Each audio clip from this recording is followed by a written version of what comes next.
Aujourd'hui, on plonge dans une des fables les plus connues de La Fontaine, celle qui te parle de travail, de prévoyance et d'une grosse dose de flemme. Oui, je parle bien de La cigale et la fourmi.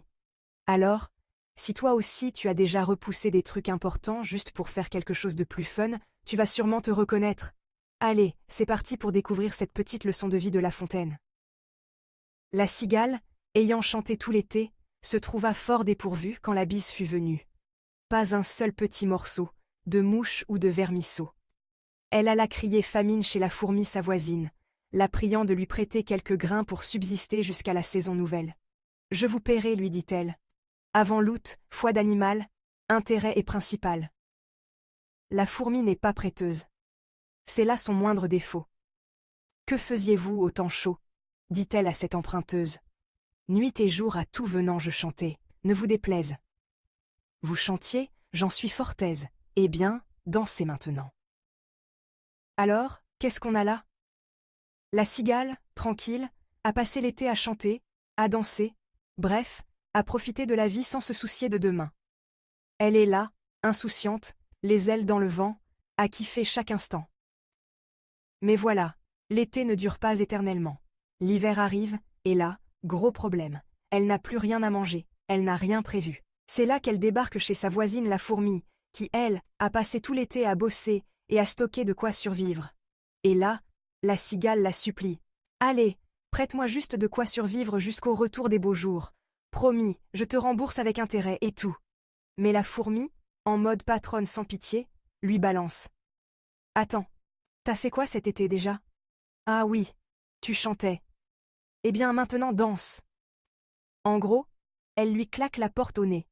Résultat, la cigale est laissée à elle-même pour affronter l'hiver sans rien. Un petit fun fact sur cette fable. Quand La Fontaine l'a écrite au XVIIe siècle, les gens commençaient à valoriser le travail et l'épargne. La Fontaine, lui, adorait pointer du doigt les comportements insouciants. À travers cette fable, il veut te montrer que réussir, ça demande de la discipline et du travail, pas juste de la chance. Et fun fact.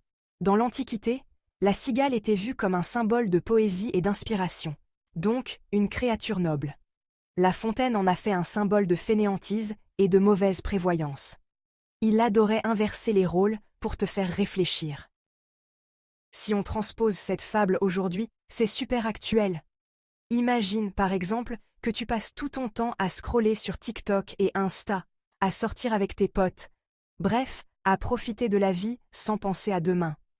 Et puis, c'est le moment des examens, et là, c'est la panique. Tu te rends compte que tu n'as rien révisé. Tu vas voir un pote sérieux de dernière minute, mais lui, en mode fourmi, te sort.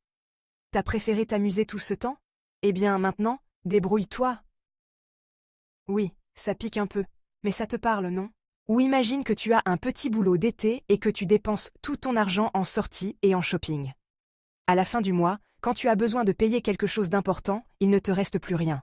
Moralité? Profite, mais garde toujours un peu de côté pour les imprévus.